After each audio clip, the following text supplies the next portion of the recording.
वक्त था 19वीं सदी का। जगह महाराष्ट्र का एक छोटा सा बिल्कुल गुमनाम सा गांव शिरडी। उस जमाने में शायद ही किसी ने इसका नाम सुना हो। किसी ने सोचा भी नहीं होगा कि ये धूल भरा गांव एक दिन इतिहास रच देगा। तो देखिए, साल था 1854। गांव वालों ने देखा कि एक करीब 16 साल का नौजवान एक नीम के पेड़ के नीचे बस ध्यान में बैठा है। उसे ना धूप की चिंता, ना बारिश की। फिर एक दिन वो अचानक गायब हो गया। किसी को कुछ पता नहीं चला। और फिर करीब 3 साल बाद 1858 में वो एक शादी की बारात के साथ गांव में वापस लौटा और इस बार वो हमेशा के लिए यहीं रुक गया। अब जब वो वापस आए तो गांव के मंदिर के पुजारी थे महालसापति। उन्होंने उस युवक को देखते ही कहा, या साईं, मतलब आओ साईं। और बस यहीं से उनका नाम पड़ गया साईं। और बाबा जैसा हम जानते हैं आदर के लिए इस्तेमाल होता है। लेकिन मजे की बात देखिए, साईं शब्द फारसी में एक सूफी संत के लिए इस्तेमाल होता है, तो वहीं संस्कृत में इसका मतलब होता है दिव्य या भगवान। मतलब उनके नाम में ही हिंदू और मुस्लिम दोनों संस्कृतियों का सार छिपा था। और यहीं से वो सवाल और भी बड़ा हो जाता है, जिसने उस जमाने के समाज को सच में झकझोर कर रख दिया था। जरा इस तस्वीर को देखिए। एक तरफ वो पूरी तरह से एक मुस्लिम फकीर की तरह रहते थे।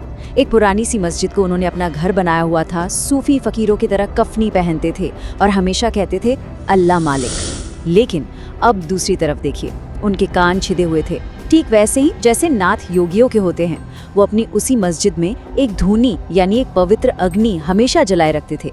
और तो और फातिहा भी पढ़वाते थे और रामनवमी का त्योहार भी बड़े धूमधाम से मनाते थे। सोचिए उस दौर में ये करना कितनी बड़ी, कितनी क्रांतिकारी बात रही होगी। तो फिर वो क्या थे, हिंदू या मुसलमान? इन सारे सवालों का, सारे विरोधाभासों का जवाब उनके बस एक वाक्य में छिपा है। उनका सबसे बड़ा संदेश जो आज भी गूंजता है, सबका मालिक एक। बस उन्होंने धर्म की इन सारी दीवारों को गिरा दिया और सिर्फ एक ही धर्म सिखाया, इंसानियत का। और उनकी सीख भी उतनी ही सरल थी। कोई मुश्किल पूजा पाठ नहीं, कोई जटिल कर्मकांड नहीं। उन्होंने बस 3 बातें सिखाई जो उनके उपदेश के 3 स्तंभ बने। श्रद्धा यानी विश्वास, सबूरी यानी सब्र या धैर्य, और निष्ठा यानी सच्ची लगन। लेकिन साईं बाबा की कहानी सिर्फ उनके उपदेशों की कहानी नहीं है। उनकी कहानी चमत्कारों की भी कहानी है। ऐसी असाधारण घटनाएं जो लोगों ने अपनी आंखों से देखी और जिनका जिक्र हमें श्री साईं सच्चरित्र जैसी किताबों में मिलता है। उनके चमत्कारों में सबसे मशहूर है दियों वाला किस्सा। हुआ यूं कि एक शाम बाबा को अपनी मस्जिद में दिए जलाने के लिए तेल चाहिए था, लेकिन गांव के दुकानदारों ने मजाक में तेल देने से मना कर दिया। बाबा ने कुछ नहीं कहा, चुपचाप लौट आए। फिर उन्होंने वो किया जिसकी कोई कल्पना भी नहीं कर सकता। उन्होंने दियों में तेल की जगह पानी भर दिया और जैसे ही उन्होंने बत्ती जलाई वो दिए जल उठे। और सिर्फ जले ही नहीं, बल्कि पूरी रात ठीक वैसे ही जलते रहे जैसे उनमें तेल भरा हो। और ये तो बस एक किस्सा है। लोगों का मानना है कि उनमें और भी कई अद्भुत शक्तियां थीं। जैसे वो अपनी धुनी की राख, जिसे ऊदी कहते थे, उससे बड़ी बड़ी बीमारियां ठीक कर देते थे। वो लोगों के मन की बात पढ़ लेते थे कि कौन क्या सोचकर आया है। यहाँ तक कहा जाता है कि वो एक ही समय में अलग अलग जगहों पर भी दिखाई देते थे। सपनों में आकर रास्ता दिखाते थे और कभी कभी तो अपने भक्तों का दर्द भी खुद पर ले लेते थे। तो चलिए अब कहानी के उस हिस्से में चलते हैं जहाँ उनकी इस दुनिया की यात्रा खत्म होने वाली थी।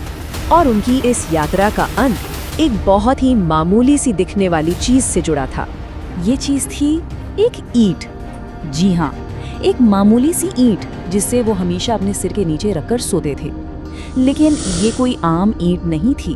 कहते हैं ये उनके गुरु ने उन्हें दी थी और बाबा के लिए ये गुरु के आशीर्वाद और प्रेम का प्रतीक थी। और फिर एक दिन एक भक्त से गलती से वो ईंट हाथ से छूट गई और टूट गई। सब घबरा गए, लेकिन बाबा ने बहुत शांति से कहा, मेरी ईंट टूट गई, अब मेरे जाने का समय आ गया है। ऐसा लगा मानो उनकी अपनी जीवन शक्ति ही उस ईंट से जुड़ी हुई थी। और उन्होंने जो कहा वही हुआ। 15 अक्टूबर 1918 विजयादशमी का दिन था। उसी दिन साईं बाबा ने महासमाधि ले ली, यानी उन्होंने अपनी इच्छा से पूरी चेतना के साथ अपना शरीर त्याग दिया। लेकिन यहाँ कहानी खत्म नहीं होती। असल में यहाँ से एक नए अध्याय की शुरुआत होती है।